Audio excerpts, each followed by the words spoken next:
Link, Evansville ARC. And just as a personal note, Rudy used to be in the TV business and we were over at another station, the one we started with. Well, we won't mention. Which we won't mention. You were producer, director, or both? A little bit of everything. That's right. So he's the one that sort of was the beginning of this whole Shively Shoulders mess. Yeah, world's come full circle. Come full circle. Yes, sir. Good to have you. Well, let's start out.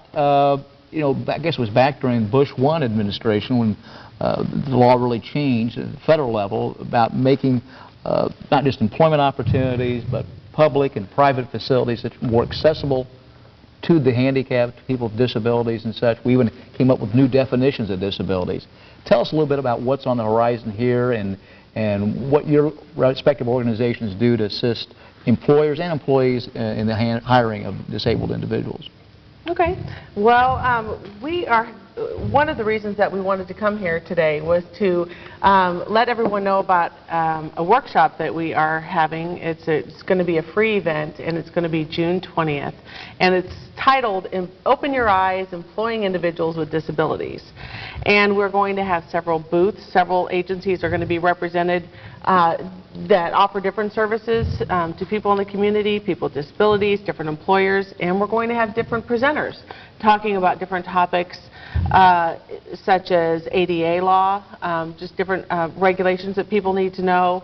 We're going to have someone talk about someone from, I'm sorry. The Office of Vocational Rehabilitation, yes, which is a state agency that helps support employment.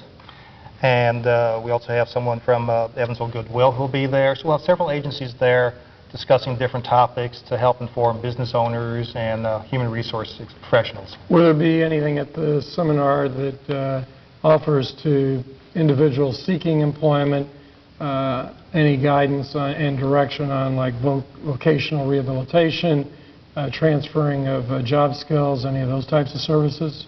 Yes, that's one of the things that that Rudy and I both do with our agencies is we work directly with vocational rehab, so we can connect people with disabilities with the jobs that they will be successful with, and it will be a long-term job for them. And one of the things that we do are provide training through job coaches. And well, you've told us it's going to be June 20th, but you haven't told us the time or the place. There you go. Okay, Rudy. Okay. Time will be starting 8:30 in the morning until 12:30, and it's going to be at the Southern Indiana Career and Technical Center. Lynch Road. Lynch Road. Right. Oh, the new vocational high school. Mm-hmm. Okay. And it's a wonderful, wonderful new facility, and it has a large entryway where we'll have our booth set up and a large meeting room where we'll have our discussions going on. And it's just a very nice facility to use for this. It's easily accessible by the roads, and there's plenty of parking. It is. And as I said, 8:30 to 12:30. We'll actually have presentations starting at 9 o'clock. We will have breaks between them, so individuals can come spend the day there, listen to the different topics, have time to ask, visit with the booths. It'll be very, very good educational 4 hours. Is this event geared more towards employers or employees or both?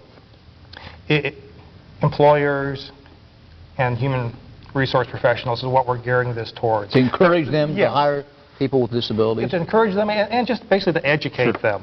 There are things with the ADA law where human resources individuals try to educate themselves, but they don't always get all the information.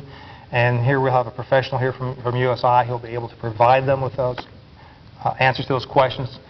And it's just a good chance to see what this is all about. There's no obligation, commitment. We're not spending one-on-one time with these individuals.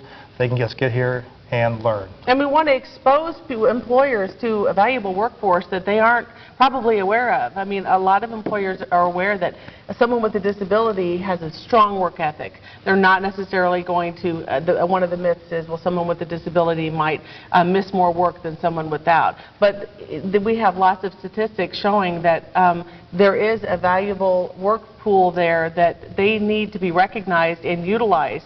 And they want to have long-term employment just like anyone else and are very successful with it. Well, one area would be hearing impaired. Is there going to be any kind of program or information on what state services might be available if someone was going to hire an individual that had a hearing they basically were they could only sign and had a total loss of their hearing? Great question, because we are also the That's Deaf why and he's Hard of here. Hearing That's why he's here. social service agency. So we do provide services. I mean, all of the deaf and hard of hearing population will come to us if they need any kind of service, whether it's vocational rehab, whether it's a certain device that they might need, case management, they might need to come in and have something interpreted for them, and a letter or whatever the case may be. We have sign language interpreters. We have someone on staff that is the business development facilitator for the deaf and hard of hearing. So that's something that we are very passionate about, and yes, that we definitely will focus on. And we will have in one of the presentations, there will be a woman who is deaf, who has recently, within the last year, just completed her first year anniversary at her job. She's very successful, and she wants to talk about deafness because you're right, it's something that we don't really talk about that often, and it needs to be out there. People need to be educated. I could tell your passion by the energy in your voice. That was good. Let me ask you this. Based upon your experience, you all work in this field. Is the business community receptive? Has it been receptive to hiring people with disabilities? Yes, as a whole they have. If they're not receptive, it's basically because they haven't experienced it, they haven't had the chance to... They had a bad experience. Or they could have had 10 a years bad ago, experience. they don't want to do that again. And the thing I always personally tell individuals is the business will say, well, I hired somebody like that 10 years ago, it didn't work out.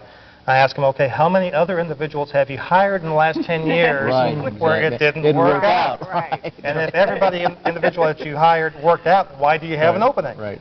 So we do have people who have all kinds of skills and abilities, and that is indeed what On we that target. optimistic note, we've got 30 seconds. Tell our viewers one more time, date, time, and place. Okay, June 20th, the Career Technical Center on Lynch Road, 8:30 to 12:30. We'll have presentations from 9 to 12. The booths will be open before and after the presentations and during, so if someone wants to step out during the presentation, they can visit a booth. It's all informational.